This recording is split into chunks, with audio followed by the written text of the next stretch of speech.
Lepo pozdravljeni še enkrat. Naslov moje predstavitve je primerjalna analiza dela televizijskega arhiva med prvim in drugim valom epidemije COVID-19. V raziskavi bomo s primerjalno analizo predstavili delovanje televizijskega arhiva Radiotelevizije Slovenije v epidemiji s poudarkom na strategijah ukrepov, ki so neposredno vplivali na kakovostno upravljanje dela.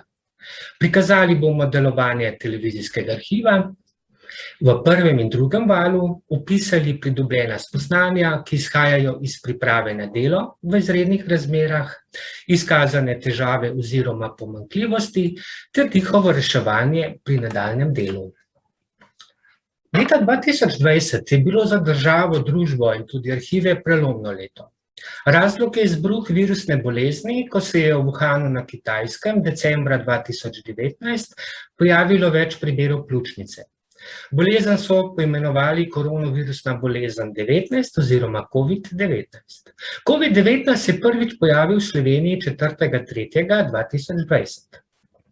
Za potrebe raziskave se bomo osredotočili na čas razglasitve epidemije in sicer na prvo časovno obdobje oziroma prvi val, ki je trajal od 16. 3. 2020 do 31. 5. 2020. Naslednja razglasitev epidemije je bila od 19. 10. 2020 do 16. 6. 2021. To obdobje bomo poimenovali drugi val. Beseda kriza izvira iz grške besede keriden in pomeni odločiti se. Nanaša se na odločilno fazo v zaporedju dogodkov in se je v preteklosti uporabljala za opis faze v poteku bolezni, ki je pomenila, da se v tem trenutku lahko stvari obrnejo na bolje ali na slabše. Kriza je obdobje velike nevarnosti in problemov, katere zahtevajo določene akcije za njihovo razrešitev. Kriza je ogrožanje vrednot, ki vsebuje omejen čas za odločanje ali ukrepanje ter povzroča presenečenje ali negotovost. Le to je bilo razvidno ob nastanku krize v televizijskem arhivu, ko se je bilo potrebno odločiti, na kakšen način organizirati delo, da bo potekalo nemoteno. S krizo se pojavi krizno vodenje in upravljanje, ki ga lahko po Boynu in Hartu definiramo kot oblikovanje postopkov, dogovorov in odločitev, ki vplivajo na potek krize in obsega organizacijo, priprave, ukrepe in razporeditev virov za njeno obvladovanje. Nekateri ukrepi so izhajali iz izkušenj delovanja med osamosvojitveno vojno, kjer je bila podpora televizijskega arhiva informativnemu programu pomembna. Drugi ukrepi pa iz raziskav kriznega komuniciranja in pojava tako imenovane medijizacije. Medijizacija prinese v domove, posebej prek televizije, subjektivno obliko krize, ki se lahko giblje od senzacionalizma do samocenzure. V tem razponu je ključno razmerje med tistim, kar se med krizo dejansko dogaja in tistim, kar mediji prinašajo odločevalcem, kriznim delavcem, prizadetim ljudem in javnosti. Upravljavci v krizi na Radioteleviziji Slovenija so vedeli, da morajo postopati po zakonu o radioteleviziji, ki določa, da mora Radiotelevizija Slovenija informirati o pomembnejših vprašanjih varnosti ljudi, varstvo pred naravnimi in drugimi nesrečami ter obrambi države, vključno z vprašanji delovanja inštitucij mednarodne skupnosti, v katerih je včlanjena Republika Slovenija, ter posreduje nujna obvestila v zvezi z ogroženostjo ljudi, premoženja, kulturne dediščine in okolja. Pred samo pripravo kriznega načrta se je v televizijskem arhivu pripravil seznam delovnih nalog s ciljem identificirati poglavitna področja dela. Poglavitna področja dela so tako strokovna obdelava gradiva, delo z arhivskim depojem, fotoarhiv, delo z notranjimi naročniki uredništvi in delo z zunanjimi naročniki. V okviru teh področij smo določili prioritetne naloge. Primarna naloga Radiotelevizije Slovenije kot smo slišali, je v izrednih razmerah obveščene javnosti, zato se je televizijski arhiv odločil, da bo primarno delo podpora informativnemu uredništvu za izdajo gradiva notranjim naročnikom. Sekundarno delo pa digitalni in analogni prevzem arhivskega gradiva ter njegova strokovna obdelava. Kot sta popis in arhiviranje. Delovne naloge, kot so zunanja naročila, popis oddaj na starih arhivskih nosilcih ter digitalizacijo fotografij, smo opredelili za postranske dejavnosti v izrednih razmerah, zato smo v prvi fazi načrta prekinili te dejavnosti. V ta namen smo v prvem valu kreirali 3 skupine, od katerih sta bile 2 v rezervi, ena pa na delovnem mestu in vsak teden so se skupine zamenjale. Fotoarhiv, podpora zunanjim naročnikom pa so bile odpovedane. Strategija je bila na začetku primerna, nato pa so se sčasoma izkazale določene pomanjkljivosti, ki jih v izrednih razmerah zaradi negotovosti situacije ni možno predvideti. Prekinile so se snemanje novih oddaj in le-to je povzročilo 2 težavi. Prva je bila brezplačna izmenjava med televizijama članicami Evropske radiodifuzne zveze, kjer je potrebno za te potrebe ponovno vzpostaviti delo z zunanjimi naročniki. Zaradi prekinitve snemanja je prišlo do pomanjkanja novih oddaj in je povzročilo povečan dotok na novo digitaliziranih oddaj za potrebe predvajanja.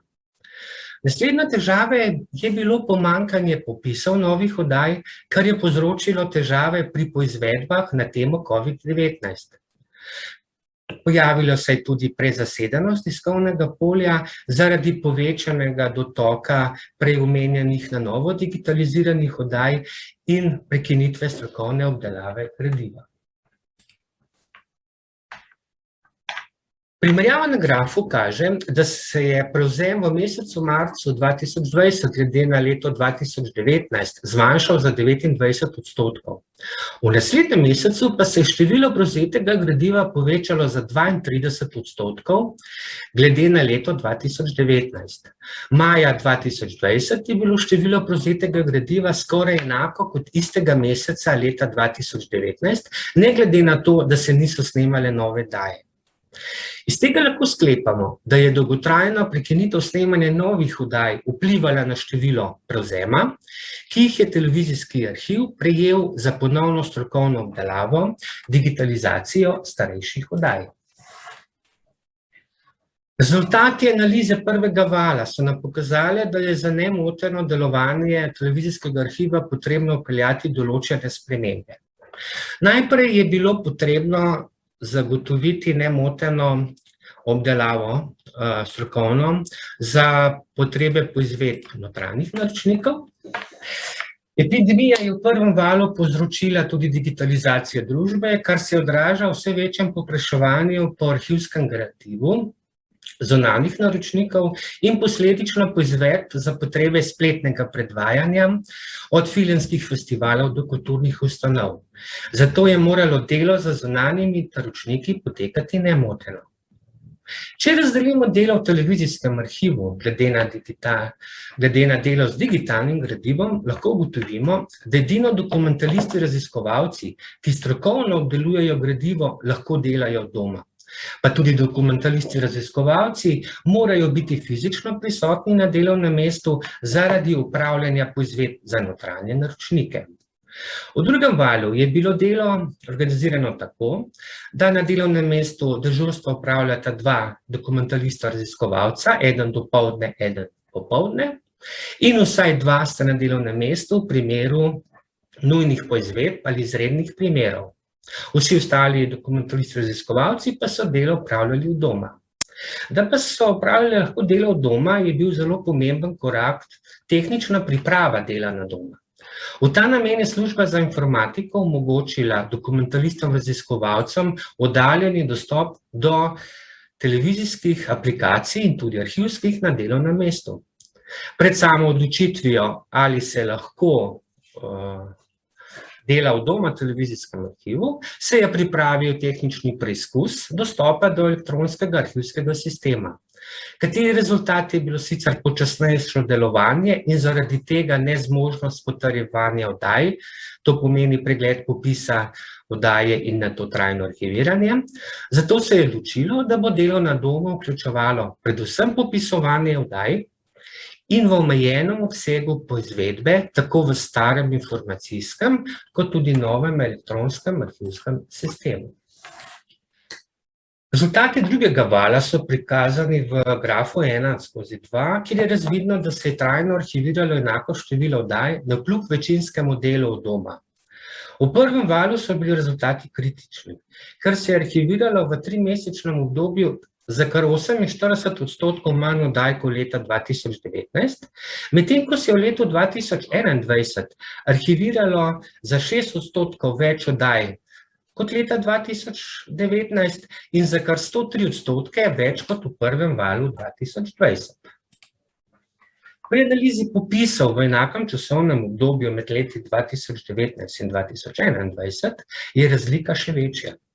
Kot je ponazorjeno na grafu, se je število popisov v primerjavi s prvim valom leta 2020 in leta 2019 zmanjšalo za 47%, medtem ko se je v drugem valu 2021 popisalo za 51% več kot leta 2019 in za kar 185% več kot v prvem valu. Ker se je v prvem valu zaradi čakanja na delo zaposlenih zastavilo popisovanje arhivskega gradiva, je razlika glede popisa oddaj med prvim in drugim valom razumljiva. Bolj izstopa razlika med drugim valom in letom 2019. Razlogi za tako veliko razliko so večplastni. Na eni strani so lahko vzroki v manjšem dostopu zunanjih notranjih uporabnikov, ter s tem boljšim delovanjem samega sistema. Na drugi strani pa so morda vzroki tudi psihološke narave, saj so imeli zaposleni pri delu doma večjo motivacijo za delo, ker jim je bila omogočena večja varnost pred eventualno okužbo. Morda so k povečanju števila popisov pripomogla tudi dnevna poročila o delu, s katerimi so zaposleni lahko spremljali lastno delo na dnevni ravni. Za zaključek lahko povemo, da mora biti televizijski arhiv operativen ves čas. Nove tehnologije omogočajo delo od doma, pomembno pa je, da je čim več gradiva v digitalni obliki. Tehnologija ne omogoča 100% operativnost pri delu od doma zaradi zelo zapletene arhivske in tudi televizijske tehnologije. Potrebno pa se je vprašati tudi, ali je stalno delo od doma primerno. Namreč za razliko od informatikov raziskovalcev je delo arhivistov skupinsko in soodvisno. Delo od doma ne omogoča tako imenovanega skupinskega duha in je večja možnost odtujenosti od dela. Treba je počakati na celotno digitalizacijo televizijskih arhivov in upravljanje dela izključno na elektronskem gradivu ter elektronskem arhivskem sistemu, da se bodo pokazali pravi rezultati izključnega dela od doma. Najlepša hvala za vašo pozornost.